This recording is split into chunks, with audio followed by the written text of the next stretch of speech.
Bien, maman Lina, bon. Super, merci beaucoup. Alors, bonjour à tous et bienvenue à cette troisième journée de notre temps d'enseignement, de prière et de jeûne. Ah, le Seigneur nous fait du bien. Nous prions que ton nom résonne dans ce lieu. Père éternel, nous prions pour que ton nom résonne dans ce lieu. Seigneur Jésus, ton nom est le nom qui dépasse tous les noms. Ton nom est le nom devant lequel tout genou fléchit, toute langue confesse que tu es Dieu. Nous crions, Seigneur, que ton nom résonne dans ce lieu. Et comme le disait quelqu'un, ce lieu, Seigneur, c'est la situation dans laquelle tu te trouves. Ce lieu, c'est la condition dans laquelle tu te trouves ce matin. C'est la maladie dans laquelle tu te trouves. C'est le manque dans lequel tu te trouves.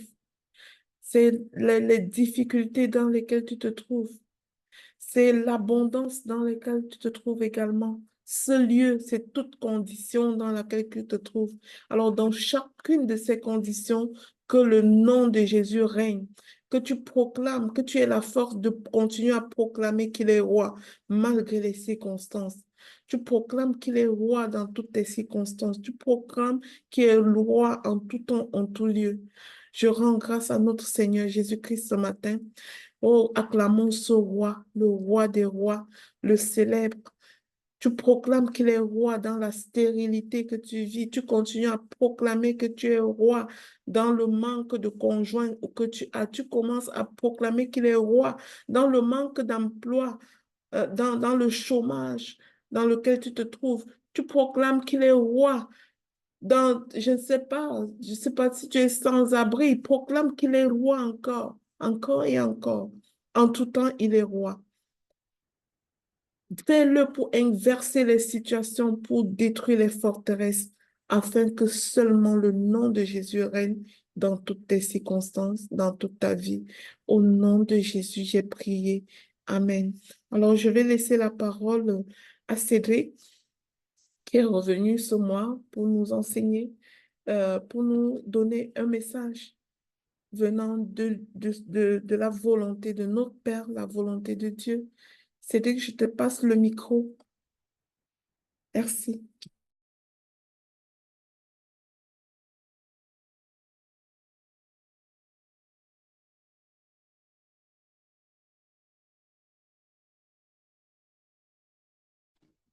Alors, bonjour tout le monde, j'espère que vous allez bien.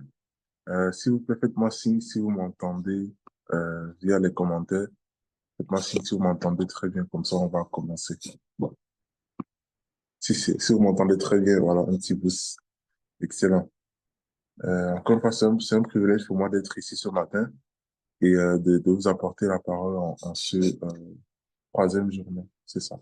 En ce troisième jour, de vous apporter la parole sur ce précieux thème qui s'intitule Ce Dieu grand ne faillit jamais et sa fidélité dure toujours. Donc, l'objectif de ces journées, en fait, de ce début de mois, en fait, c'est de réaliser la grandeur de Dieu.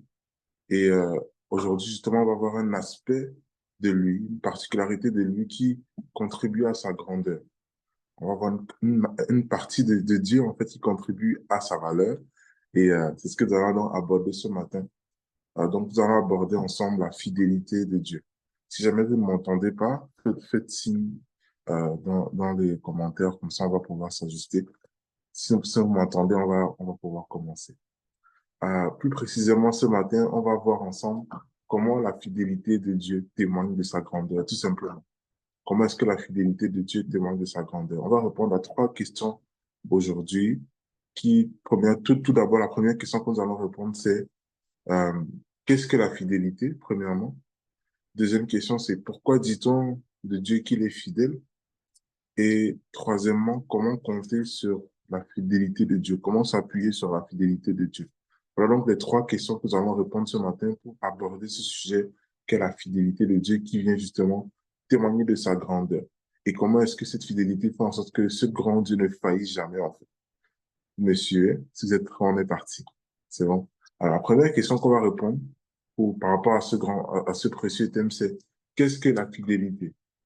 Je ne parle pas ici de qu'est-ce que la fidélité de Dieu, mais tout simplement qu'est-ce que la fidélité. La fidélité, selon le dictionnaire Larousse, j'ai fait quelques petites recherches. J'ai retenu deux éléments précis qu'ils ont mentionnés dans le dictionnaire. Premièrement, selon le dictionnaire Larousse, la fidélité, en fait, se définit par la qualité de quelqu'un qui est constant dans ses sentiments, qui est constant dans ses affections et dans ses habitudes. Ça, c'est la première chose. Donc, la qualité de quelqu'un qui est constant dans ses sentiments, dans ses affections et dans ses habitudes, dans ses émotions. Deuxième définition que j'ai retenue, c'est que, selon le dictionnaire, encore une fois, la fidélité, c'est la qualité de quelqu'un, en fait, qui ne manque pas une promesse. La qualité de quelqu'un qui ne manque pas une promesse et qui ne trahit pas un serment qu'il a fait, en fait. Donc, c'est quelqu'un qui s'assure toujours de respecter sa parole, quelqu'un qui s'assure toujours de respecter ce qu'il dit. Mais non seulement ça, c'est aussi quelqu'un qui est constant dans ses sentiments, dans ses émotions, dans ses affections, dans ses habitudes. Et vous savez, on vit dans un monde où ces différentes qualités, en fait, sont très rares. Et on dirait même qu'il y a de moins en moins de personnes qui sont prêtes à exprimer cette qualité aujourd'hui, et ce pour plusieurs raisons. Il y a beaucoup de personnes n'arrivent pas à exprimer ou qui ne sont pas prêtes à exprimer ces différentes qualités que je viens de citer, tout simplement parce que, probablement, ils ont peur d'être vulnérables. Comme quelqu'un a dit, comme j'ai mon frère qui aime souvent dire que le monde est méchant. C'est-à-dire, quand il se passe quelque chose de négatif, et puis il veut sortir une phrase pour rigoler, il dit le monde est méchant. Et c'est une réalité. À cause que justement, à cause de cette société dans laquelle nous sommes, qui est un peu, on va dire, un peu dure, euh, la peur, justement, la peur d'être vulnérable vient justement empêcher des personnes à demeurer fidèles ou à avoir ces qualités-là, telles qu'on a mentionnées au début. Aussi, il y a la peur de se faire blesser. C'est-à-dire la peur de se faire blesser, la peur de se faire rejeter, la peur de se faire trahir. Vous savez, des fois, à cause des blessures, justement, qu'on a déjà, ben, ça peut venir nous empêcher d'être fidèles dans nos relations, par exemple.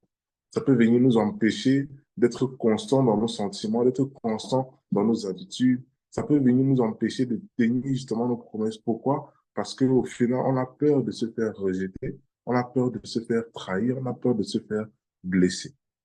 Troisièmement, une des raisons pour lesquelles on dirait qu'il y a de moins en moins de monde qui arrive à exprimer cette qualité qu'est la fidélité, c'est la peur d'être différent. Parce qu'encore une fois, on va le voir un peu plus loin, on est vraiment dans un monde où la fidélité est vraiment une valeur qu'on dirait qu'elle commence petit à petit à être mise de côté.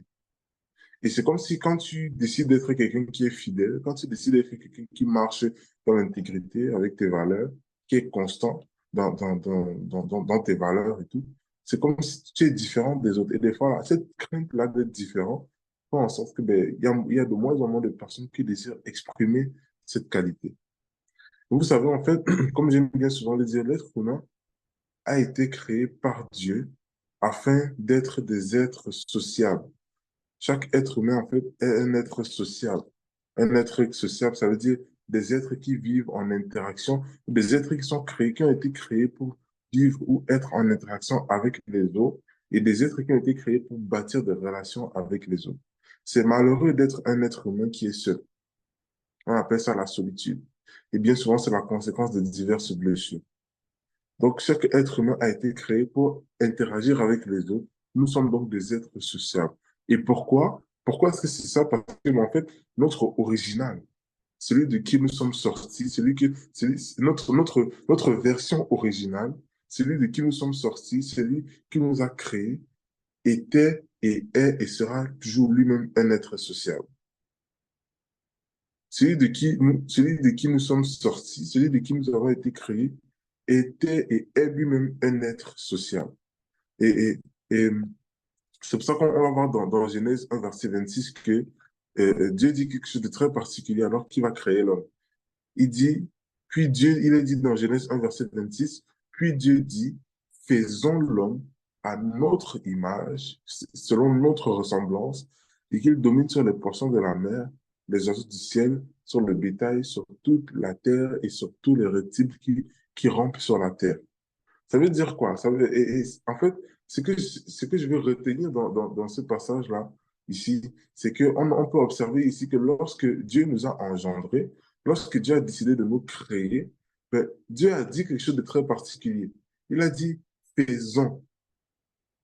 C'est-à-dire, ça veut dire qu'il n'était pas seul, en fait. Si quelqu'un se met là, si moi je me mets ici et puis je dis, faisons un zoom, je ne suis pas en train de faire ce zoom moi seul. C'est-à-dire, ça veut dire que je suis avec quelqu'un et je dis, ben, faisons ça ensemble. Faisons ce projet ensemble. Faisons stipule donc qu'il s'agissait de plusieurs personnes. Dieu s'adressait à quelqu'un d'autre. Donc Dieu dit en fait, faisons l'homme à notre image et à notre ressemblance. Je ne sais pas si vous me suivez jusqu'ici. Si vous me suivez jusqu'ici, mettez-moi un petit pouce dans le commentaire. Là, je vais attendre pour valider. Yes, c'est super. Donc, comme je disais, ça veut donc dire que ben, Dieu lui-même, dans toute sa plénitude, dans toute sa grandeur, dans tout, dans tout qui il est, en fait, ben, il n'est pas seul. Alors qui sommes-nous pour être seuls? Dans toute sa plénitude, dans toute sa grandeur, Dieu n'est pas seul. Dieu est un être de relation. Dieu est un être relationnel. Pourquoi? Ça veut dire que ben, il n'est pas seul en fait. Il aime être en interaction, il aime être en contact, il aime être en relation avec les autres. Tellement que quand il a dit faisons l'homme à notre image, il ne se parlait pas seulement à lui, mais il parlait au Saint-Esprit, il parlait à Jésus. C'est-à-dire, ils sont trois en un et puis ils sont en relation constante ensemble et en parfaite harmonie. Donc, là, on a vu un peu le terme de pourquoi est-ce que nous sommes des êtres sociables et tout, mais si on revient un peu sur le sujet du jour, qui est la fidélité de Dieu, ou la fidélité tout court, on comprend donc qu'on a tous besoin d'être d'une certaine manière en relation avec les autres, mais cependant, le problème, c'est que c'est souvent difficile d'entrer en relation avec les autres à cause d'un manque de fidélité. C'est souvent très difficile de rentrer en contact, de développer une relation, de bâtir des liens avec les autres, tout simplement parce qu'il y a un manque de fidélité dans l'air, on va dire. Et rares sont les personnes aujourd'hui qui sont constantes dans leurs sentiments, dans leurs émotions, dans leurs habitudes. Rappelez-vous tout à l'heure quand j'ai été mentionné justement la définition de la fidélité dans le dictionnaire. C'est la qualité, premièrement, de quelqu'un qui est constant dans ses sentiments, dans ses émotions, dans ses habitudes. Mais rares sont les personnes qui sont comme ça aujourd'hui. Pourquoi? Parce qu'en fait, du jour au lendemain, par exemple, à cause d'une circonstance ou d'un événement quelconque, ben, une personne, en fait, il est facile de tourner le dos à ceux pour qui autrefois nous éprouvions de l'amour. À cause d'une situation, à cause d'une circonstance, à cause d'un événement, aujourd'hui, c'est très facile de tourner le dos à ceux pour qui autrefois nous éprouvions beaucoup d'amour, en fait. Il est rendu facile aujourd'hui de trahir un frère juste parce qu'on va avoir un gain. Il est facile aujourd'hui de rejeter, d'humilier injustement un ami parce qu'il est en train de réussir dans un domaine où nous avons échoué. On trouve là donc qu'il y a un petit problème, en fait. Encore une fois, c'est rares sont les personnes qui aujourd'hui finissent par respecter leurs promesses et qui ne trahissent pas les sentiments ou les serments, pardon, qu'ils ont autrefois fait avec fierté et assurance. Rappelez-vous la deuxième qualité, la deuxième définition de la fidélité tout à l'heure du dictionnaire, c'était la qualité d'une personne qui tient ses promesses et qui ne trahit pas ses serments. Mais rares sont les personnes qui font ça aujourd'hui. Malgré le fait qu'ils ont prêté serment, malgré le fait qu'ils ont dit tout haut, justement, une promesse avec fierté et assurance. Pourquoi? Parce que justement, nombreux sont ceux qui, alors qu'ils ont pris un engagement devant Dieu et devant les hommes, par exemple, le jour de leur mariage, sont aujourd'hui divorcés. Ils sont aujourd'hui séparés. Vous savez, il y a une statistique dans une étude que j'ai fait mes recherches, dont j'ai fait mes recherches hier, qui disait justement qu'aujourd'hui, 46% des mariages se terminent en divorce. Sur la recension qui a été faite, 46% des mariages aujourd'hui, dans le monde entier, donc pas juste dans un endroit spécifique, mais dans le monde entier, se terminent en divorce. Ça veut donc dire que près de la moitié des couples mariés qui ont eux-mêmes déclaré jusqu'à ce que la mort nous sépare, ben, sont aujourd'hui séparés, divorcés l'un de l'autre. Ils ne sont pas morts. Et je parle ici du mariage et de ceux qui ne sont pas, ceux qui n'ont pas été fidèles dans leurs engagements, mais je pourrais aussi parler des amitiés qui sont brisées. Je pourrais aussi parler des familles. Je pourrais parler, pardon, des familles qui se détruisent. Je pourrais parler des personnes qui sont dans la solitude, parce qu'ils ont été victimes de l'infidélité de quelqu'un. Et c'est ce qui m'amène donc à me poser ma deuxième question que nous allons répondre aujourd'hui. Pourquoi dit-on de Dieu qu'il est fidèle? Pourquoi dit-on que Dieu est fidèle? Si vous êtes prêts, dites-le moi en commentaire. Je vais prendre une gorgée d'eau.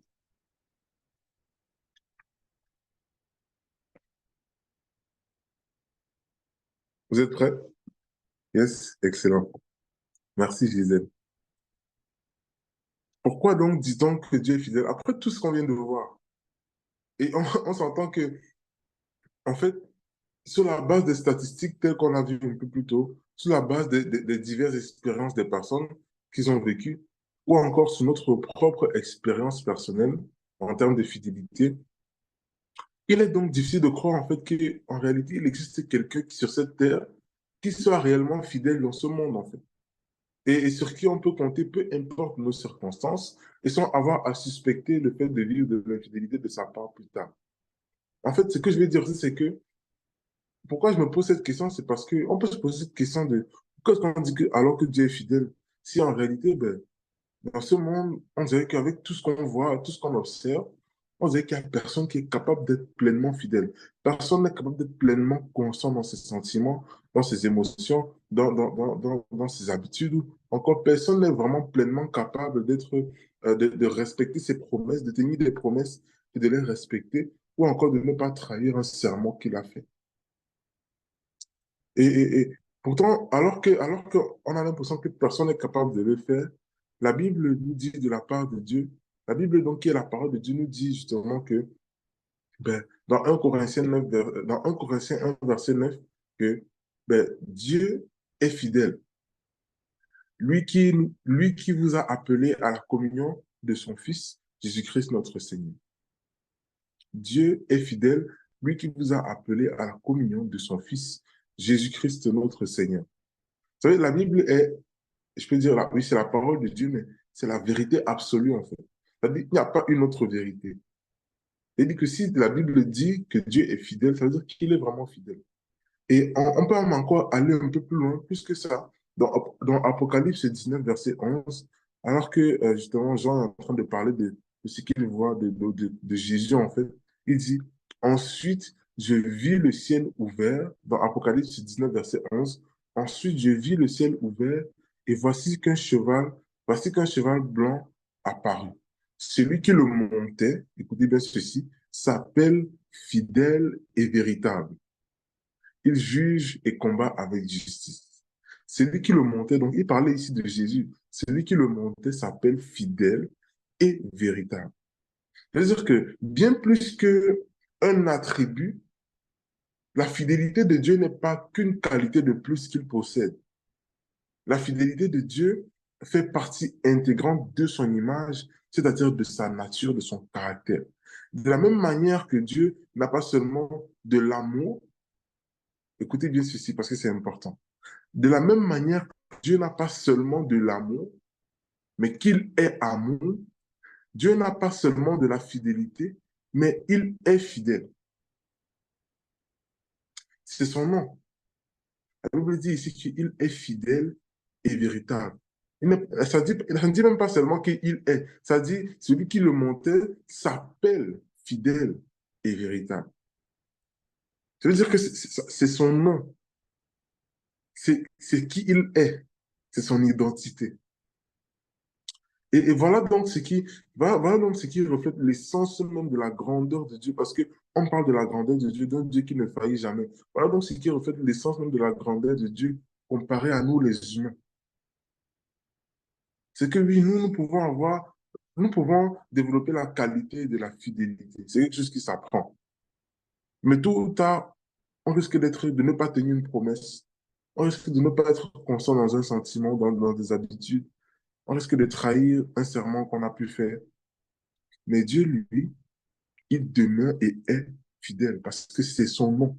Ce n'est même pas une qualité qu'il a, c'est son nom. Et voici en fait quelques caractéristiques de la fidélité de Dieu. Voici quelques caractéristiques de la fidélité de Dieu. Premièrement, la fidélité de Dieu est le fruit de son amour inconditionnel pour sa création. En fait, oui, on sait que le fait d'être fidèle, c'est le nom de Dieu, c'est sa nature, son identité. Mais on sait aussi que justement, ben Dieu, la première qualité de Dieu, la première nature de Dieu, la première même identité de Dieu, c'est son amour. Parce que Dieu est amour. Et c'est cet amour inconditionnel-là qu'il a pour nous qui le pousse aussi justement à exercer une fidélité constante envers nous. Vous savez, un autre principe que je pourrais dire, une autre caractéristique, c'est que Dieu nous parle beaucoup par la nature. La fidélité de Dieu est révélée par la nature. La Bible dit que Dieu nous parle beaucoup par la création, par la nature. J'ai fait mes recherches et alors que je préparais ce message, euh, j'ai pensé tu m'as permis de penser à un chien. Ok? Vous allez voir où est-ce que je m'en viens avec ça. En fait, les chiens, la race des chiens les chiens en fait sont des animaux très particuliers. Pourquoi? Parce que ils sont considérés comme les meilleurs amis de l'homme à cause de leur fidélité et de leur loyauté envers l'homme. C'est-à-dire, il est toujours présent avec toi, peu importe les circonstances que tu traverses, peu importe si tu vas bien ou si tu vas mal. Si ton chien que tu entretiens bien, il est avec toi, tu l'entretiens vraiment bien, il va demeurer et rester fidèle à tout. C'est un peu comme ça que je peux voir aussi la fidélité de Dieu, parce que Dieu nous parle beaucoup par sa création. En fait, il est juste là. Quand les autres vont t'abandonner, quand les autres vont te laisser, quand tu vas passer par peu importe les circonstances, il sera juste là avec toi. Parce que il est poussé par un amour inconditionnel pour toi à demeurer fidèle. Une autre caractéristique de la fidélité de Dieu, c'est quoi? C'est que la fidélité de Dieu est comme un rocher solide sur lequel s'appuyer pour rester debout malgré les difficultés. La fidélité de Dieu est comme un rocher qui est solide sur lequel, en fait, on peut s'appuyer pour rester debout malgré les difficultés. Et c'est pour ça qu'il est dit justement dans Deutéronome 32, verset 4, que il est le rocher, ce qu'il accomplit est parfait, car toutes ses voies sont justes. C'est un Dieu fidèle et dépourvu d'injustice. Il est juste et droit. En fait, nous pouvons compter sur la fidélité de Dieu, peu importe les circonstances ou les événements que nous traversons dans notre vie. Pourquoi? Parce que il est un rocher, il est un roc sûr et solide. Sa fidélité, en fait, est là pour nous rassurer. Aussi, pour rappeler, ici, une autre caractéristique, en fait, c'est là qu'on va vraiment entrer dans les choses sérieuses, c'est que la fidélité de Dieu est invariable. Ça, c'est un très bel aspect que je partage depuis tout à l'heure. La fidélité de Dieu est invariable. Ça veut dire qu'elle ne varie pas. En gros, elle ne dépend pas des circonstances de notre vie. Vous savez, Dieu n'est pas fidèle en fonction de nos circonstances. Il est fidèle parce que c'est sa nature. C'est ce que nous avons dit tout à l'heure. Dieu n'est pas fidèle en fonction de nos circonstances. Dieu est fidèle parce que c'est sa nature, c'est qui il est. Et rappelez-vous de la phrase que j'aime bien souvent dire ici, c'est que il faut être pour faire, il faut faire pour avoir. Et ça veut dire que c'est qui tu es qui influence directement tes actions. Et l'identité de Dieu ne lui permet donc pas d'agir autrement que d'être fidèle à ses principes et à ses valeurs. Pourquoi? Parce que son identité, qui il est, c'est-à-dire être fidèle, en fait, vient directement influencer les actions qu'il va poser envers nous. Donc, cette identité-là ne nous permet pas d'agir autrement que être fidèle. Je ne sais pas si vous me suivez. L'identité de Dieu ne lui permet pas d'agir autrement que d'être fidèle à ses principes et à ses valeurs. Alors, pourquoi si Dieu est un Dieu juste, il doit toujours s'assurer d'être fidèle à sa justice. Et Dieu aussi est un Dieu d'amour, il doit toujours s'assurer d'être fidèle à son amour. OK? Et de ce fait, voici donc deux domaines dans lesquels Dieu te promet d'être fidèle, deux domaines dans lesquels Dieu te promet d'être fidèle envers toi, même si parfois c'est difficile pour toi de croire et à accepter ces choses-là pour ta vie, cette fidélité pour ta vie. Est-ce que vous êtes prêts? Il y a deux domaines dans lesquels Dieu nous promet d'être fidèle envers nous. Premier domaine, c'est lorsque nous sommes face à la tentation. Lorsque nous sommes face à la tentation. En tant que citoyen du royaume, en tant qu'enfant de Dieu, qui marchons selon les principes et les valeurs du royaume et non celles du monde, ou du moins nous sommes au quotidien confrontés à plusieurs occasions pour marcher selon les principes du monde. Ça veut dire qu'en fait, nous sommes au quotidien euh, confrontés, pardon, je vais dire, confrontés à des situations qui veulent nous empêcher de continuer à marcher sur les valeurs du royaume, mais plutôt à marcher sur les valeurs du monde. Et ça, c'est ce qu'on appelle la tentation. Et malheureusement, personne ne peut y échapper. Nous sommes tous confrontés à ça. Chaque jour, nous sommes tous confrontés à la tentation, soit de marcher sur les principes du monde pour satisfaire notre chair, soit de marcher sur les principes du royaume pour satisfaire notre esprit. Et euh, de ce fait, il y a un verset dans la Bible qui vient répondre, qui vient nous parler par rapport à ça, parce que, en fait, qu'est-ce que je peux dire par rapport à ça? C'est que malgré la tentation que nous avons au quotidien, Dieu nous promet une assurance tout risque. Ça veut dire un peu comme quand on souscrit pour des assurances. Vous savez, quand tu souscris pour les assurances, ça ne t'empêche pas de... Les assurances ne t'empêchent pas d'avoir un accident ou de tomber malade. Mais ce que les assurances te disent, c'est que quand ça va arriver, on sera là pour t'épauler et pour t'aider. Ça, c'est une assurance que tout risque. Et c'est exactement ce que Dieu nous a promis dans sa parole. Il est dit euh, je pense que c'est dans Corinthiens, je n'ai pas mis le verset. J'ai oublié de l'écrire, mais dans Corinthiens, il est dit, aucune tentation ne vous est survenue qui n'ait été humaine. Et Dieu est fidèle. Et il ne permettra pas que vous soyez tentés au-delà de vos forces, mais qu'avec la tentation, il préparera aussi le moyen de s'en sortir afin que vous puissiez la supporter. C'est exactement ça l'assurance tout risque. Aucune tentation n'est survenue qui n'a été humaine. Dieu est fidèle. Et à cause de cette fidélité, il ne permettra pas que vous soyez tentés au-delà de vos forces, mais avec la tentation, il va préparer un moyen de s'en sortir afin que vous puissiez supporter la tentation. Vous voyez, alors que les hommes peuvent être des moyens, des canaux par lesquels la tentation survient dans notre vie, Dieu, lui, celui qui est fidèle, en fait, c'est lui qui est fidèle, en fait, pour nous aider à faire face à la tentation. Alors que les hommes peuvent être des occasions de chute pour nous, Dieu, lui, est celui qui est là pour nous relever, pour nous donner la force. Pourquoi? Parce qu'il est fidèle.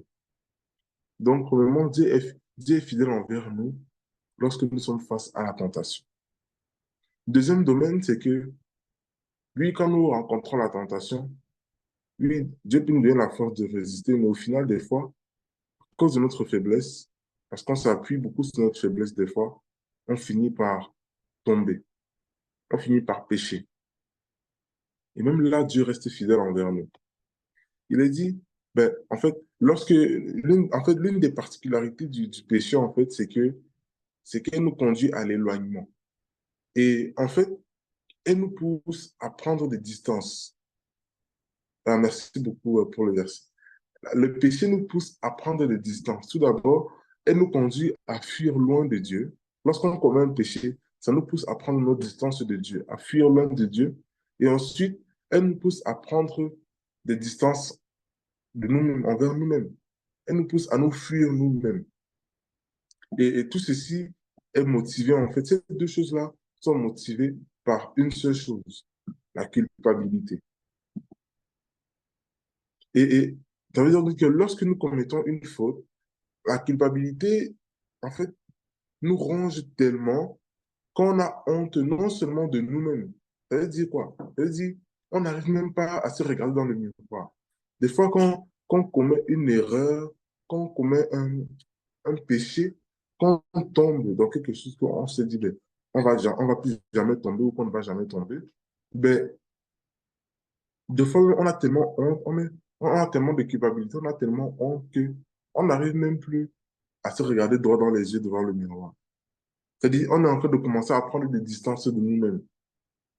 Non seulement ça, mais aussi la honte qu'on a due à la culpabilité, ben, fait en sorte que, ben, on commence à avoir honte aussi de Dieu. Parce qu'on sait qu'on l'a déçu. On sait qu'on l'a déçu par notre comportement, ce qui fait en sorte que, ben, on prend aussi nos distances. C'est difficile de nous rapprocher de Dieu. Mais contrairement à la nature humaine, qui, lorsqu'on trahit quelqu'un ou fait du mal à quelqu'un, il est difficile de se faire pardonner. Il est dit dans 1 Jean 1, verset 9, une chose très importante. Il est dit que si nous confessons nos péchés, il est fidèle, c'est-à-dire Dieu est fidèle et juste pour nous les pardonner et pour nous purifier ou nous nettoyer de toute iniquité ou de tout péché. Ça veut donc dire que si nous confessons nos péchés, la Bible dit, il est fidèle. Quand tu pêches, quand tu tombes, Dieu ne faillit pas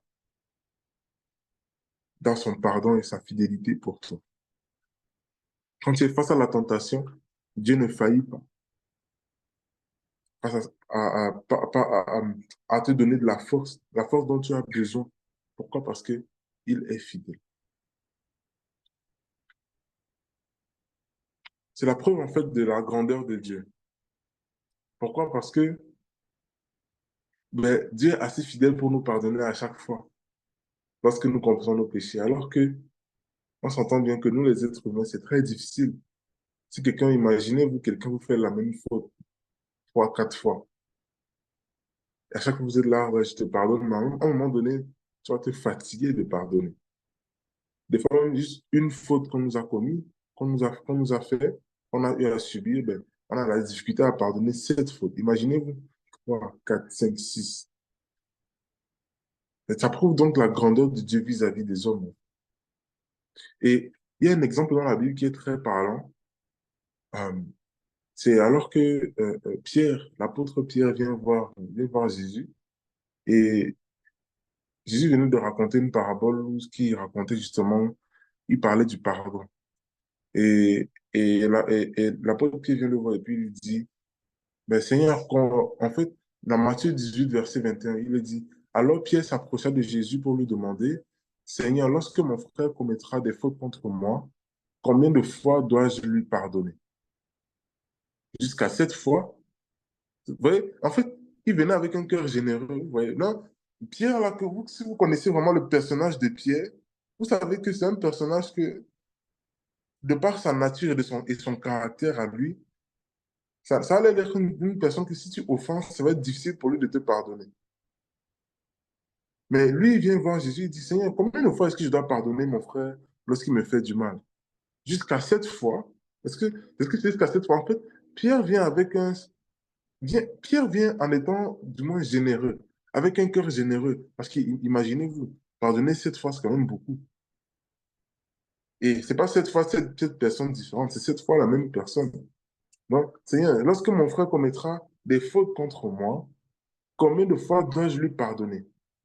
Jusqu'à 7 fois, il est généreux, il se sent bien, il est heureux, il dit, mais Dieu, jusqu'à 7 fois, c'est déjà un bon nombre. Mais Jésus lui répond quelque chose de très particulier. Au verset 22, Jésus lui répond, je ne te dis pas jusqu'à 7 fois, mais jusqu'à 77 fois 7 fois. Imaginez un peu la réaction de Pierre. Imaginez un peu un instant la réaction de Pierre, qui lui vient pensant qu'il était généreux en disant 7 fois. Mais Jésus lui dit, non, non, non, non, je ne te dis pas jusqu'à 7 fois, mais je te dis jusqu'à 77 fois 7 fois. Et c'est là, en fait, que la grandeur de Dieu même est démontrée. Jésus lui montre que, en fait, Pierre vient avec un cœur généreux, il dit jusqu'à 7 fois, mais Jésus lui montre que l'homme peut arriver, l'homme peut arriver jusqu'à 7 fois. OK? Mais Dieu, il est encore plus grand. 7 fois, pardonner 7 fois quelqu'un qui nous a fait une faute, c'est déjà extraordinaire. Mais Jésus nous dit que, écoute, ça là, ce n'est pas encore assez. Dieu peut encore aller au-delà de ça. Jusqu'à 7 fois 77 fois. J'ai fait le calcul, ça fait 539 fois. Jésus nous dit donc de pardonner jusqu'à 539. Mais en réalité, ce n'est pas que il nous pardonne 539 fois et puis à la 545 fois, c'est fini. Non. Ce que Jésus voulait montrer ici, c'est que c'est infini l'amour et le pardon qu'on doit avoir envers notre prochain. Parce que c'est cet amour-là que Dieu éprouve envers nous. C'est de cette manière-là que Dieu lui-même nous pardonne. Dieu nous pardonne aujourd'hui pour une faute que nous avons confessée, sachant que demain on va commettre la même erreur. Mais à chaque fois qu'on vient lui demander pardon, il est fidèle, juste pour nous le pardonner. Pourquoi? Parce que c'est sa nature. C'est sa nature, c'est qui il est, c'est son image. Euh, Ça nous montre donc que la grandeur de Dieu n'a aucune limite. Les hommes peuvent s'arrêter à 7 fois, mais Dieu va aller jusqu'à 77 fois 7 fois. La grandeur de Dieu n'a aucune limite et son pardon ne faillit pas. Maintenant, ça me pousse à répondre à la troisième et dernière question du partage de ce matin. Ça va aller vite. Comment donc s'appuyer sur la fidélité de Dieu? On a vu ensemble qu'est-ce que la fidélité.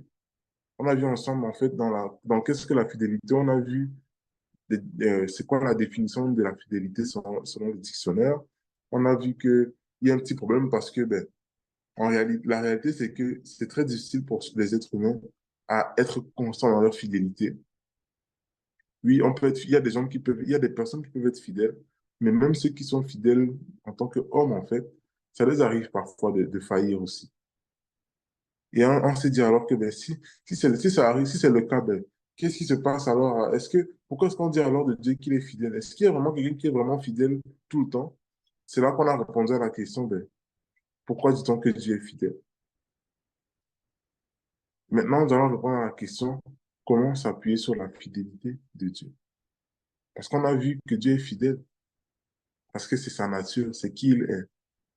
La Bible le dit, il est fidèle lorsque nous sommes face à la tentation, il est fidèle lorsque nous tombons, il est fidèle euh, lorsque nous avons besoin d'aide, lorsque nous avons besoin de lui. Mais comment s'appuyer sur cette fidélité? Comment s'appuyer sur la fidélité de Dieu afin de mener à bien sa vie, afin de réussir dans sa vie, afin de bien marcher dans sa vie? J'ai 3 petites clés pour chacun d'entre nous que je crois que Dieu nous invite à appliquer. Première clé, c'est que ben, tu dois te rappeler de ce que Dieu a déjà fait dans ta vie par le passé. Vous savez, on est en mesure de se poser les questions ou la question, qu'est-ce que Dieu a fait? Quand est-ce que Dieu a été fidèle dans ma vie durant les dernières années? Peu importe la situation que tu traverses aujourd'hui. Rappelle-toi, quand est-ce que Dieu a été fidèle dans ta vie dans le passé, dans les dernières années? Ça peut être au niveau de tes finances. Quand tu étais dans le besoin, Dieu a pourvu financièrement pour toi. Quand tu vivais dans une maison délabrée, décapitée, mais que Dieu t'a permis d'avoir la maison dans laquelle tu vis aujourd'hui. Quand tu n'avais pas d'emploi, que tu n'arrivais pas à subvenir à tes besoins, mais que Dieu a pourvu financièrement et a pourvu un emploi pour toi. Que Dieu a été fidèle dans ta santé quand tu étais malade dans le passé, mais que il semblait ne plus y avoir d'espoir, mais Dieu a répondu à tes prières. Il t'a donné la guérison. Que ce soit à toi ou à un membre de ta famille. Que Dieu a été fidèle dans ta famille, alors que vous passiez peut-être par des moments difficiles dans le passé, mais que Dieu est venu mettre sa main et qu'il a arrangé les situations. Peut-être que c'est au niveau du salut de ta famille.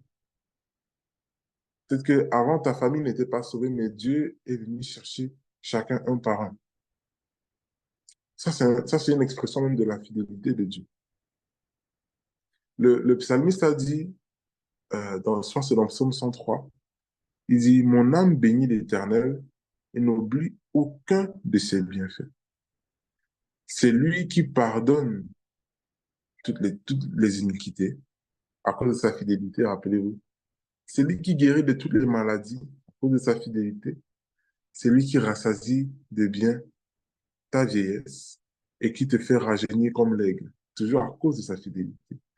Et vous connaissez très bien cette musique-là qui dit, compte les bienfaits de Dieu, mets-les tous devant tes yeux et tu verras en adorant euh, combien le nombre en est grand.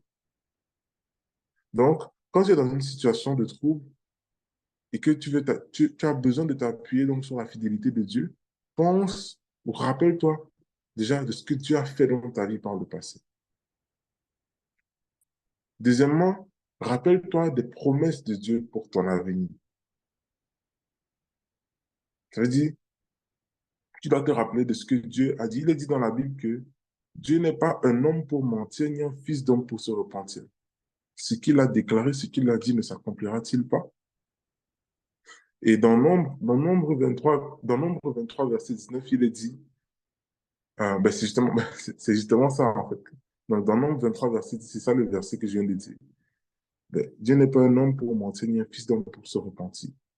Si Dieu a déclaré une promesse dans ta vie, s'il t'a promis quelque chose, même si tu n'as pas entendu audiblement, mais qu'il a promis dans ta parole, par exemple, quand il dit qu'il est écrit dans la Bible, crois au Seigneur Jésus, tu seras sauvé toi et toute ta famille, ça c'est une promesse. Quand Jésus dit, je serai avec vous tous les jours jusqu'à la fin des temps, ça c'est une promesse. Donc, les différentes promesses que Dieu nous a faites dans la Bible, il va les accomplir. C'est important de se rappeler pour pouvoir compter sur sa fidélité. Troisième et dernière clé, ça c'est la clé que j'aime le plus, que j'applique le plus ces derniers temps, c'est rappelle-toi de la supériorité de Dieu. En fait, en toutes circonstances en toutes circonstances dans ta vie qui semble te détruire, tout événement dans ta vie qui semble t'anéantir aujourd'hui, assure-toi toujours de déclarer la supériorité de Dieu dans cette situation. Ça, c'est tellement un geste de foi puissant. Quand tout semble s'acharner contre toi et que tu dis à Dieu, Père, je reconnais ta supériorité sur cette situation. Ça, en fait, tu es en train de faire une déclaration de foi et tu es en train de montrer à Dieu, en fait, que tu t'appuies sur sa bonté et sa fidélité pour toi. Alors, quand tu passes par des moments difficiles, par des moments où tu as besoin de la fidélité de Dieu, déclare cette parole. Père, je reconnais ta supériorité sur cette situation. Et quand tu vas déclarer ainsi, c'est là que tu vas trouver la paix pour ton âme. C'est comme si les tempêtes vont se calmer. Parce que tu es en train de dire à Dieu, tu te donnes le goût pour agir. Et pour terminer, souviens-toi que être fidèle, c'est faire le choix d'être intègre et de marcher au quotidien selon ses valeurs, peu importe les circonstances. Nous sommes des citoyens du royaume. Et oui, il va nous arriver de tomber, il va nous arriver des fois de ne pas marcher selon l'esprit. Mais le plus important, c'est de ne pas rester là-dedans. C'est de compter sur la fidélité de Dieu pour se relever et continuer à avancer. C'est aussi ça, être constant. Être constant ne signifie pas seulement de marcher sur une ligne droite à l'infini, bien que les mathématiques, c'est ça qui nous le montre. Être constant, c'est simplement d'avoir une régularité, mais de continuer toujours d'avancer. Ça veut dire, même si aujourd'hui tu tombes, demain tu te relèves, tu avances. Si tu tombes, tu te relèves, tu avances. Le plus important, c'est que tu es en train d'avancer. C'est pour ça que la Bible dit que le juste va tomber 7 fois, mais se relève toujours. Mais combien il se relève? J'aimerais dire qu'il se relève à cause de la fidélité de Dieu à son égard. Dieu était fidèle hier, il est fidèle aujourd'hui et il sera fidèle toujours dans l'avenir. Et toi, est-ce que tu seras fidèle toujours envers lui? C'est ça la question à se poser. Parce que ce grand Dieu ne faillira jamais dans sa fidélité. Pourquoi? Parce que c'est sa nature. C'est qui il est. Ce n'est pas seulement une qualité ou un attribut qu'il a de plus. On a vu tout à l'heure que quel est le nom de cette personne qui monte sur le cheval dans Apocalypse? Son nom est fidèle et véritable. C'est son nom. Le dictionnaire Larousse l'a dit. La fidélité, c'est la qualité d'une personne à être constant dans ses sentiments, dans ses émotions, dans ses habitudes. Et c'est totalement ce que Dieu est. Il n'y a pas d'ombre de variation chez Dieu. Deuxièmement, la fidélité, c'est la qualité qu'a une personne à tenir ses promesses et à ne pas trahir un serment qu'il a fait.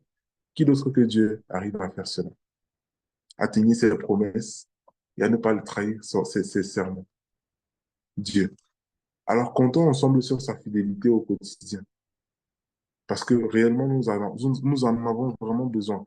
Dans ce monde qui est inconstant, dans ce monde qui varie, sur lequel, en fait, il y a des gens qu'on ne peut même pas compter, c'est ce qu'il y a une personne qui reste stable, peu importe les circonstances. Que la terre soit en crise et tout, comme il vient de dire, je pense que c'est le pasteur de Christ de Comana, il dit que tant que Dieu est sur le trône, tout va bien. La crise est sur la terre, le royaume des cieux n'est jamais en crise. Dieu reste fidèle et constant pour nous aider. Je parle en connaissance de cause. Amen. Alors demeurons fidèles envers Dieu et comptons sur sa fidélité parce que notre vie avec lui mérite d'être vue. Amen. Amen.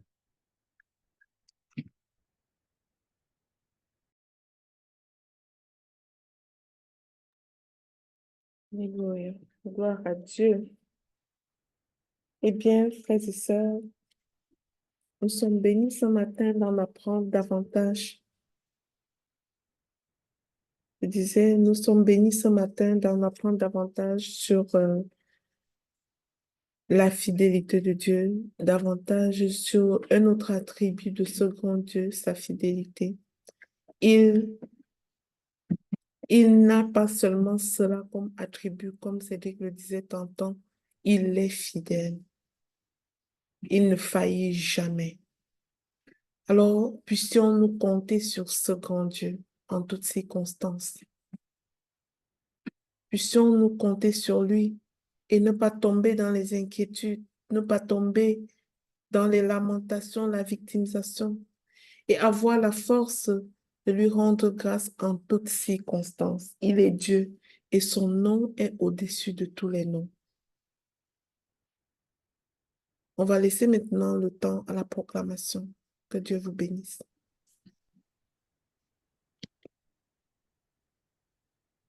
Bonjour, peuple de Dieu.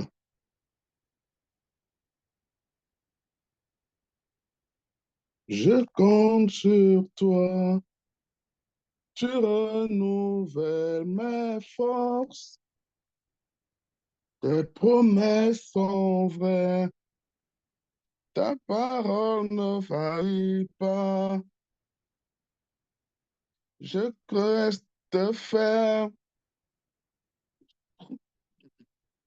car tu prends soin de moi, même dans les tempêtes.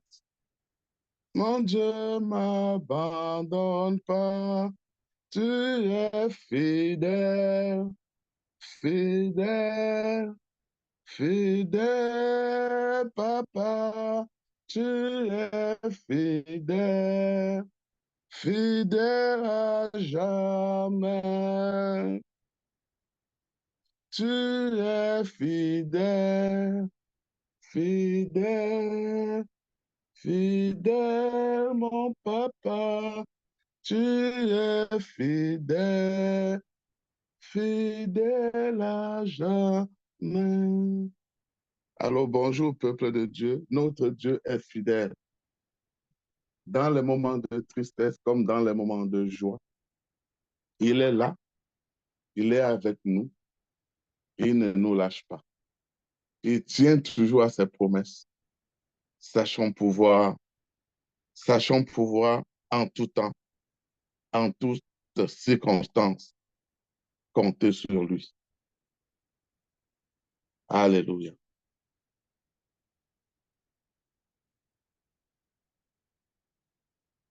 Selon 2 Corinthiens 19, verset 9. Mais le Seigneur m'a dit, mon amour te suffit. Ma puissance s'accomplit dans ta faiblesse.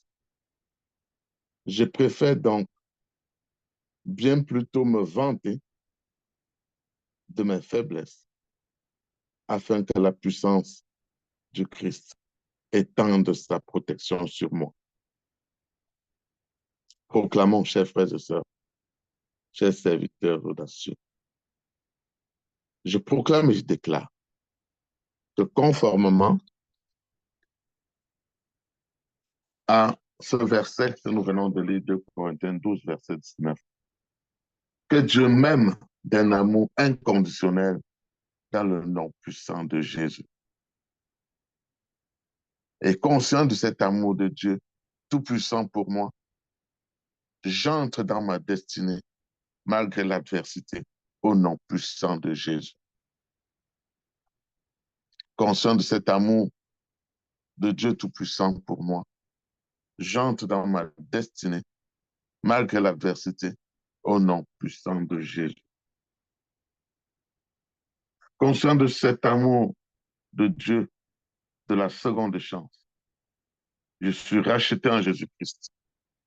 Mon péché est pardonné et je parviens au salut dans le nom puissant de Jésus. Conscient de ce grand amour,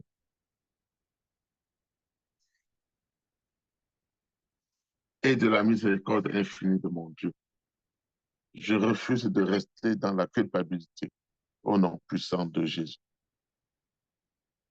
Conscient de cet amour et de la miséricorde infinie de mon Dieu, je refuse de rester dans la fidélité au nom puissant de Jésus. Je bénis l'Esprit Saint qui me convainc du péché et je me répands de toutes mes transgressions au nom puissant de Jésus.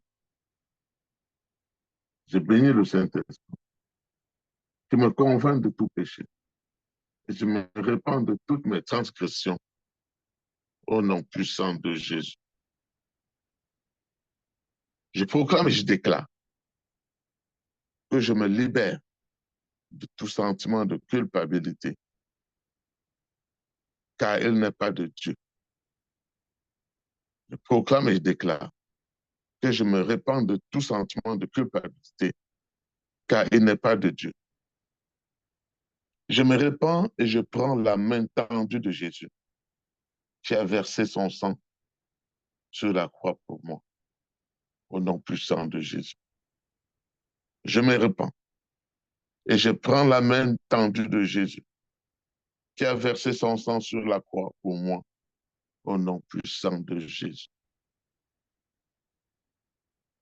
Je proclame et je déclare qu'ayant été racheté au prix du sang, je demeure dans l'assurance de l'intervention divine dans mes situations et je domine sur tout ce qui se meut sur la terre au nom puissant de Jésus. Je proclame et je déclare qu'ayant été racheté au prix du sang, je demeure dans l'assurance de l'intervention divine dans mes situations. Et je domine sur tout ce qui se meut sur la terre au nom puissant de Jésus. Je proclame et je déclare que la grâce de mon Seigneur Jésus-Christ m'accompagne et je vais de gloire en gloire au nom puissant de Jésus. Je proclame, je déclare que la grâce de mon Seigneur Jésus m'accompagne et je vais de gloire en gloire au nom puissant de Jésus. Dans l'assurance de l'amour de Dieu, j'expérimente la percée divine là où personne ne s'y attendait au nom puissant de Jésus. Dans l'assurance de l'amour de Dieu, j'expérimente la percée divine là où personne ne s'y attendait au nom puissant de Jésus. Je proclame et déclare que la grâce de Dieu me suffit et que mon Dieu déploie sa puissance dans mes faiblesses tous les jours de ma vie au nom puissant de Jésus. Je proclame et déclare que la grâce de Dieu seule me suffit et que mon Dieu déploie sa puissance dans mes faiblesses tous les jours de ma vie au nom puissant de Jésus. Je déclare et je proclame que mes combats du mois de juin sont victoires au mois de juillet au nom puissant de Jésus. Je proclame et je déclare que mes combats du mois de juin sont ma victoire au mois de juillet et les mois suivants au nom puissant de Jésus. Je crois que ce grand Dieu m'aime d'un amour incomparable. Je crois que ce grand Dieu m'aime d'un amour incomparable. Il rend tout fertile pour moi au cours de ce mois de juillet et les mois suivants, au nom puissant de Jésus. Il rend tout fertile pour moi au cours de ce mois de juillet et les mois suivants, au nom puissant de Jésus. Je prophétise sur ma vie. Je prophétise que par la miséricorde du Très-Haut, je ne suis pas ébranlé et j'entre dans ma destinée dans le nom puissant de Jésus. Je prophétise que par la miséricorde du Très-Haut, je ne suis pas ébranlé et j'entre dans ma destinée au nom puissant de Jésus. Je prophétise que dès ce jour, Jésus-Christ règne dans tous les domaines de ma vie, car il m'aime plus que tout, dans le nom puissant de Jésus. Je prophétise que dès ce jour, Jésus-Christ règne dans tous les domaines de ma vie, car il m'aime plus que tout, dans le nom puissant de Jésus. Je prophétise qu'en cette année 2024 et les années suivantes, la bonté de Dieu abonde dans ma vie au nom puissant de Jésus.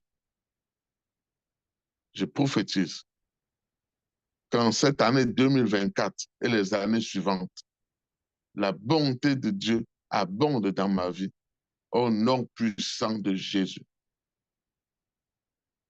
Je prophétise que dès aujourd'hui, je renonce au péché et j'active mon intimité avec le Saint-Esprit au nom puissant de Jésus. Je prophétise que dès aujourd'hui, je renonce au péché et j'active mon intimité avec le Saint-Esprit au nom puissant de Jésus. Je prophétise que par la puissance de la résurrection du Seigneur Jésus-Christ, les choses mortes dans ma vie reprennent vie maintenant au nom puissant de Jésus. Je prophétise que par la puissance de la résurrection du Seigneur Jésus-Christ, les choses mortes dans ma vie reprennent vie au nom puissant de Jésus. Je prophétise que par la puissance de l'amour de Dieu pour moi, j'arriverai au niveau que mes ennemis ont dit que je ne pourrais pas atteindre au nom puissant de Jésus. Je prophétise que par la puissance de l'amour de Dieu pour moi, j'arrive au niveau que mes ennemis ont dit que je ne pourrais pas atteindre dans le nom puissant de Jésus. Je prophétise que je connaîtrai une avancée continue dès aujourd'hui, car Dieu m'aime et me prédestine à la domination dans le nom puissant de Jésus. Je prophétise que je connaîtrai une avancée continue dès aujourd'hui, car Dieu m'aime et me prédestine à la domination au nom puissant de Jésus. Je prophétise qu'en ce mois de juillet 2024 et les mois suivants, je me remets sous la souveraineté de ce grand Dieu et j'expérimente la percée divine au nom puissant de Jésus. Je prophétise qu'en ce mois de juillet 2024, je me remets sous la souveraineté de ce grand Dieu et j'expérimente la percée divine au nom puissant de Jésus. Je proclame et je déclare que tout va bien pour moi et ma famille, car Dieu nous aime au nom puissant de Jésus. Je proclame et je déclare que tout va bien pour moi et ma famille, car Dieu nous aime au nom puissant de Jésus. Par la puissance du Saint-Esprit, je passe du niveau minimal de ma vie au niveau maximal dans le nom puissant de Jésus. Je proclame et déclare que par la puissance du Saint-Esprit, je passe du niveau minimal de la vie au niveau maximal dans le nom puissant de Jésus. La bonté et la miséricorde me suivront tous les jours de ma vie au nom puissant de Jésus. Je proclame et je déclare que la bonté et la miséricorde me suivront tous les jours de ma vie dans le nom puissant de Jésus.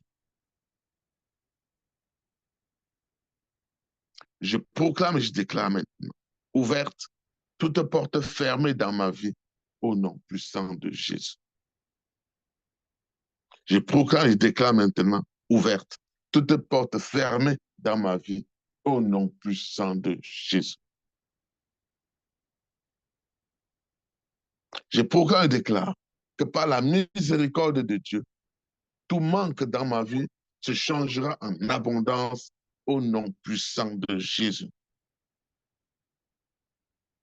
Par la miséricorde de Dieu, tout manque dans ma vie se changera en abondance dans le nom puissant de Jésus. Je déclare que je marche par la foi et non par la vue dans le nom puissant de Jésus. Je déclare que je marche par la foi et non par la vue dans le nom puissant de Jésus. J'expérimente la gloire de Dieu dans tous les domaines de ma vie au nom puissant de Jésus. J'expérimente la gloire de Dieu dans toutes les sphères de ma vie au nom puissant de Jésus.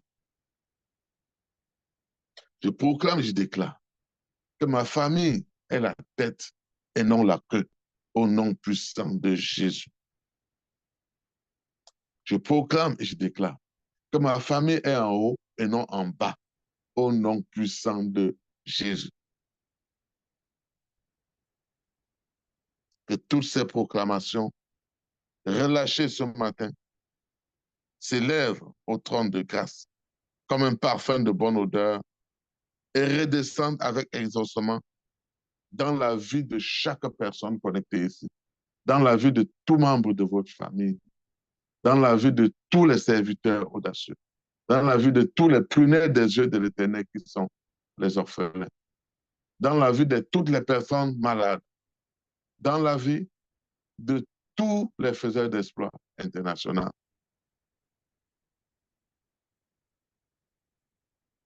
Que ces proclamations, ces prières redescendent avec exaucement au nom sur chaque personne citée ici, dans le nom puissant de Jésus. Demeurons bénis. Amen. Amen. Amen. Merci beaucoup, Papa Géorgie. Gloire à Dieu. Merci pour ces belles proclamations. Sois abondamment béni. On va laisser la parole à Dr. Dorian pour les annonces. Merci beaucoup, Maman Lina, pour la parole. Je bénis le Seigneur pour la vie de toutes les personnes qui ont pris la parole avant moi. Je bénis le Seigneur pour ta vie, Cédric. Merci pour ce bel enseignement ce matin. De nous rappeler que même si parfois nous, dans nos faiblesses en tant qu'êtres humains, nous ne pouvons pas être fidèles, cela ne change rien à la fidélité de Dieu, lui qui ne faillit jamais. Merci, Papa Géorgie, pour ces proclamations. Sois bénie également, Maman Lina. Je ne sais pas, il y a quelque chose qui est brûle en moi ce matin. Et j'ai envie de dire, si quelqu'un te présente une bonne opportunité, même si tu ne connais pas encore si tu dois accepter ou pas, dis d'abord oui. Rien que pour le fait que tu sais que c'est une bonne opportunité, dis d'abord oui. Peut-être que vous êtes un peu perdu, j'arrive. Si on te présente une bonne opportunité, tu sais que l'opportunité là est bonne, dis d'abord oui. Et dis oui publiquement, afin d'être sûr de ne pas pouvoir désister après à cause de tes peurs, de tes craintes.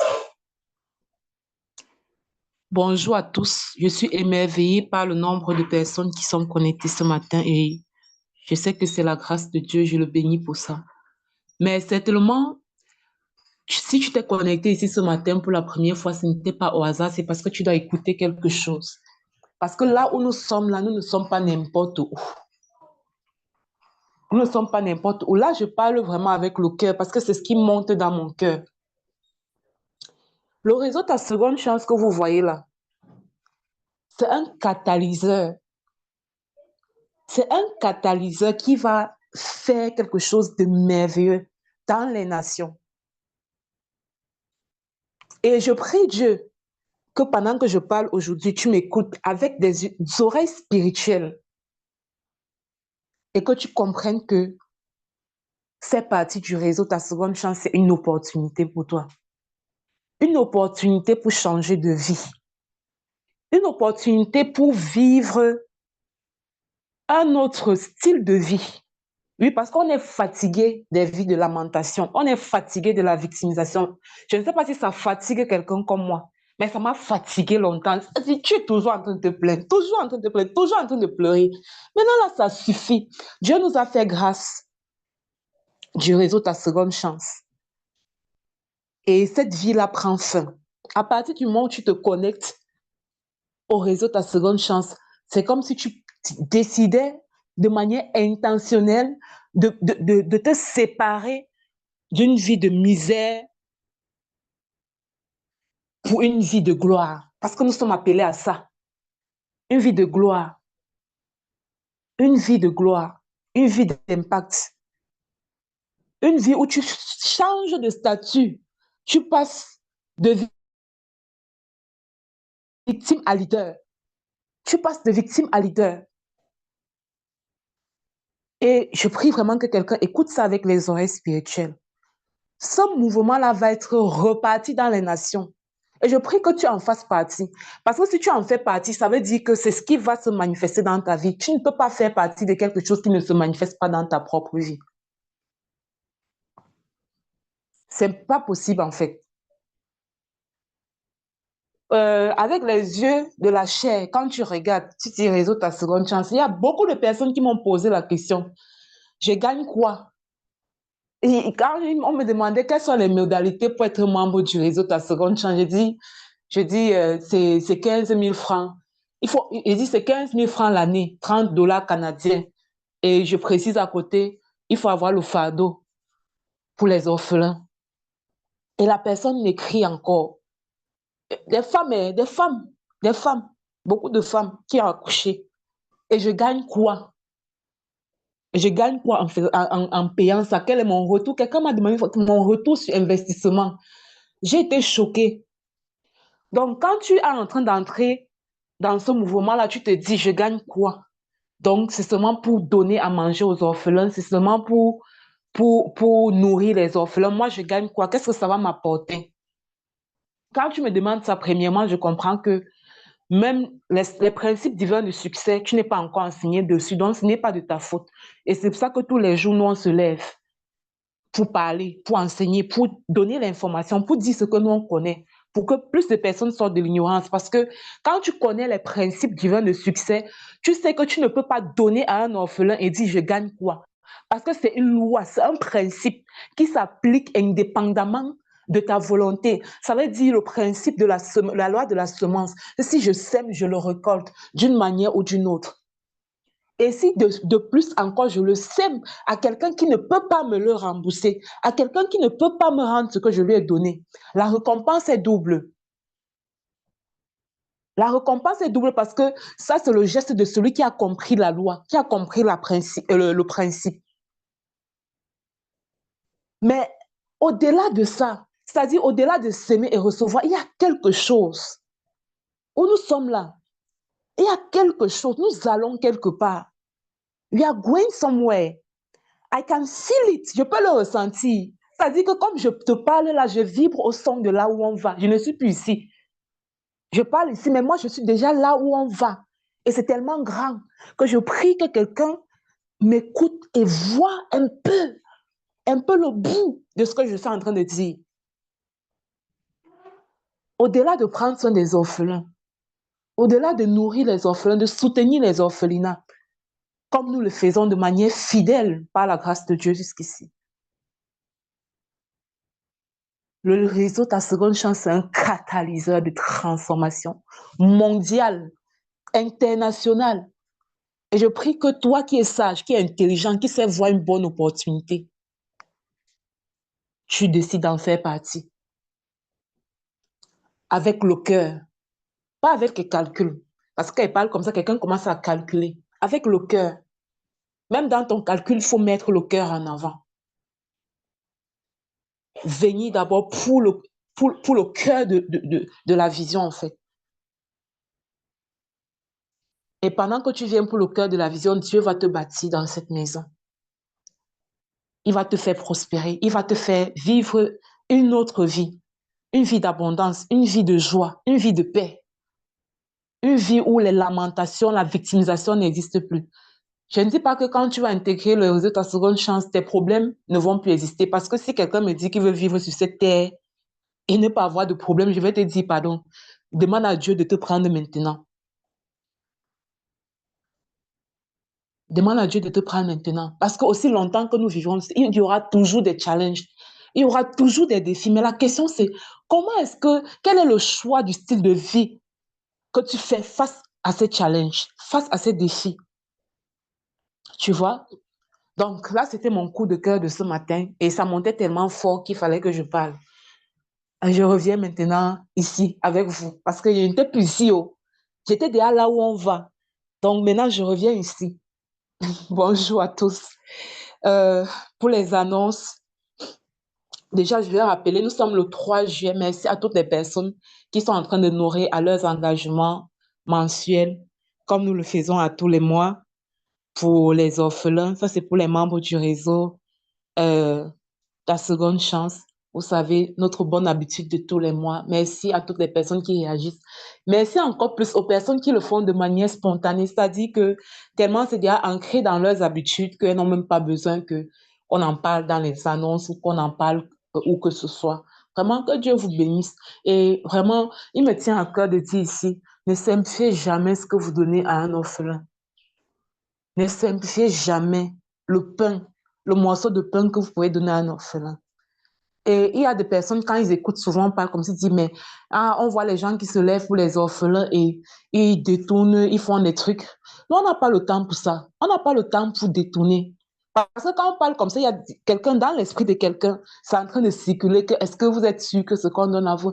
Nous, on n'a pas le temps pour ça. Tellement on est convaincu de l'abondance à laquelle nous sommes appelés et que nous manifestons, qu'on n'a pas le temps. Moi, je dis souvent que je n'aime pas ce qui appartient à l'orphelin. C'est-à-dire même la miette de ça, je ne veux pas, parce que je ne veux pas corrompre mon succès. Je ne veux pas corrompre mon succès. Tu vois, quand je sais que je suis appelée pour... Moi, je suis milliardaire. Je suis milliardaire en dollars. Et je ne veux pas corrompre le milliard là, en prenant ce qui appartient à l'orphelin. Et n'en parlons pas de nos leaders. Eux là, alors, c'est grave. N'en parlons pas alors d'eux. Donc, chaque centime sert pour ce pourquoi c'est fait. Et ne simplifie jamais le pain que tu peux donner à un orphelin. Tu vois? Donc, merci à toutes les personnes qui prennent cela à cœur et qui prennent cela au sérieux. Que Dieu vous bénisse abondamment. Vous savez, c'est 5 jours de collecte. Donc, on a encore jusqu'au 5, on a encore 2 jours par la grâce de Dieu. Et je voudrais aussi encore inviter les personnes connectées. On a un nouveau comité qui est né, ça fait quelque temps déjà, le comité d'éducation et de bien-être pour nos enfants, pour les enfants, les orphelins. Et c'est un comité où on s'occupe de leur éducation, tout ce qui tourne autour de leur éducation. Et je vois un commentaire là qui me fait beaucoup de bonheur. Maman Africa. Donc, on a ce comité-là qui s'occupe de leur éducation et de leur santé. Donc, on ne va pas que les nourrir, on ne va pas que payer les employés qui s'occupent d'eux, mais on s'occupe aussi de leur santé, de leur éducation. Comme on le fait avec nos enfants à la maison, vous voyez. Donc, ce comité-là est né et la première activité qui a été lancée, c'est une série de campagnes de sensibilisation et de consultation pour eux. Donc, à Douala, c'est le 13 juillet. À Douala, le 13 juillet, on va faire la sensibilisation sur l'hygiène bucco-dentaire. On va faire la sensibilisation sur l'hygiène intime. Par exemple, les jeunes filles, vous voyez, les enseigner par rapport à l'hygiène menstruelle. Il y a la responsable de ce côté-là, Alvin est là. Alvin est là, donc elle est infirmière de formation. Elle va venir enseigner les jeunes filles sur l'hygiène menstruelle, comment se préparer aux premières règles et puis quand c'est là, comment gérer l'hygiène, comment vraiment, ça ce sont ses affaires. C'est elle qui va, merci Alvin Gaël, c'est elle qui va gérer cette partie-là. Moi, ce que je maîtrise, ce sont les dents. Donc, avec Dr Christine, qui est aussi certainement connectée, faites-moi un coucou si tu es là, Dr Christine. On va enseigner les enfants sur les bonnes techniques d'hygiène bucco-dentaire, comment, quand et pourquoi se brosser. Et on va faire des consultations pour voir quel est l'état de leurs dents actuellement. On va voir les soins qu'on peut faire sur place. Et ce qu'on ne pourra pas faire sur place, on va les référer à nos collègues qui sont dans la ville de Douala afin qu'on puisse les soigner à moindre coût. Donc ça, c'est ce qui est entrepris pour la ville de Douala le 13 juillet. Et on a 2 orphelinats à Douala, donc Magnificat et Cagien. Donc, le même jour, ça c'est vraiment un défi qu'on s'est donné, mais je sais que le Seigneur va nous permettre d'atteindre cet objectif. Le même jour, on va faire les 2 campagnes. Et c'est pourquoi on a besoin des bénévoles, en fait. Parce que ces 2 campagnes de santé le même jour, je ne suis pas personnel médical. Le jour là, tu peux me mettre là et on te montre comment stériliser les instruments. Tu portes tes gants, tu stérilises les instruments au fur et à mesure. On te montre ça là et tu le fais parce que c'est un protocole. La stérilisation a un protocole. Il ne faut pas forcément être médecin pour connaître. Si on te montre déjà le protocole, tu peux suivre. On a dit que quand je mets ici, ça fait 30 minutes, je retire. Je mets ici, ça fait 40 minutes, je retire. Donc, c'est un protocole. Tout le monde peut aider. Si tu sens dans ton cœur en fait, de contribuer à ce que ça se passe bien d'une manière ou d'une autre, que ce soit par un don matériel, parce que ce jour, on va partager des brosses à dents, les serviettes hygiéniques, le matériel d'hygiène corporelle, le savon de toilette, les pâtes dentifrice, ce genre de choses. Si tu as à cœur de donner, donne. Si c'est les finances que tu veux donner, donne. Si c'est ta présence, c'est alors le top niveau. Donc, si tu n'as même pas d'argent, tu as juste ta présence, c'est encore la bienvenue en fait. Nous sommes ravis de faire. Donc, contacte-moi en privé, dis-moi ce que tu peux, si tu peux être des nôtres, si tu es dans la ville de Douala. Il y a même des personnes dans la ville de Yaoundé. Il y a Nadine, par exemple, qui m'a dit qu'elle va voyager pour être avec nous. Elle va quitter de Yaoundé pour Douala pour être avec nous. Donc, fais-moi signe. Vous savez, nous sommes dans un ministère d'excellence et nous voulons faire les choses avec excellence. Et à Abidjan, c'est le 22 juillet. Donc, toutes les personnes qui seront du côté de Abidjan, nous serons là-bas ensemble et on va reproduire la même chose à l'orphelinat, la main tendue. Je ne veux pas prendre plus de place que ça. J'ai beaucoup parlé ce matin. Mais je sais que si j'ai oublié quelque chose, Maman Lina, Papa Guy, Maman Epiphanie, ils vont compléter. Merci pour ce temps de parole. Maman Lina, je te remets le micro. Merci beaucoup, Docteur Dorian. Alors, je pense qu'on va laisser ça aujourd'hui comme ça. Les gens ont compris que nous avons besoin. Au fait, nous avons besoin de bénévoles pour aller dans cette activité. Si vous pensez que si vous êtes à Douala et que vous pouvez aider, ce serait très apprécié. Si vous êtes à Abidjan et que vous pouvez aider le 22 quand on sera en Côte d'Ivoire, ce serait apprécié. Moi-même, je serai en Côte d'Ivoire euh, le 22 quand on va faire la télé en Côte d'Ivoire. Ce serait hautement apprécié. Voilà. Et ce sera tout pour aujourd'hui. On va juste laisser l'opportunité à une personne qui aurait quelque chose à dire de le dire, sinon c'est fermé. Oui, Désiré. J'aimerais vraiment vous remercier hein, pour cette session encore une fois et merci beaucoup à Cédric pour l'enseignement. Moi, j'ai été particulièrement béni et je l'espère aussi pour tous ceux qui sont là. Et merci aussi à Papa Guy pour les proclamations et au docteur Dorian pour son intervention et voilà, desquelles moi j'ai tiré beaucoup de trucs et j'ai appris aussi beaucoup de choses. Et j'aimerais rapidement finir et dire quand Cédric était en train d'enseigner, il y a un chant qui est monté dans mon cœur. J'aime tellement la présence de Dieu et le chant est vraiment monté dans mon cœur quand il était en train d'enseigner et j'aimerais le fredonner rapidement. Et le chant qui dit sa fidélité durera toujours, sa fidélité durera toujours. Et ça revient à un point qu'il a abordé là où il disait que la fidélité de Dieu est invariable. Ça ne change pas en fonction des circonstances que nous traversons, en fonction des saisons, en fonction de tout ce que nous vivons. Et c'est tellement bien d'arriver en contact avec de telles vérités. Et le dernier point qu'il dit, il dit que le nom de Jésus, c'est fidélité. Son nom, c'est fidèle en fait. C'est pas, ça va au-delà du fait qu'il est fidèle. Son nom, c'est son nom en fait. C'est tellement, quand j'entendais ça, ça me faisait tellement du bien. Donc, vraiment, j'ai été béni d'avoir encore été ici aujourd'hui et je rends grâce à Dieu. Comme je le disais hier, Maman Lina, moi, je rends grâce à Dieu parce que vous aviez dit oui à la mission que Dieu vous a confiée. Merci vraiment d'avoir accepté cette mission et voilà, merci infiniment. Ouais. Merci beaucoup, Désiré. On rend gloire à notre Seigneur. On rend gloire à Dieu pour tout. Je bénis l'Éternel pour tous ceux qui prennent du temps pour se connecter à ces moments. Je crois que notre Dieu va nous faire du bien. Peut-être toi, quelque part, tu te dis, je ne vois rien, je ne sens rien, je ne vis rien de particulier, mais fais confiance au processus. Reste attaché dans la présence de Dieu, reste connecté à ton Dieu et il est fidèle. Il fera de ta vie quelque chose d'extraordinaire. Il est fidèle. Que Dieu vous bénisse abondamment. Passez une excellente journée. Bonne journée de jeûne. Passez votre jeûne le soir en répétant les proclamations. Par Tu la... as fini de laver les tambours. Bonne journée. Go! Bonne journée.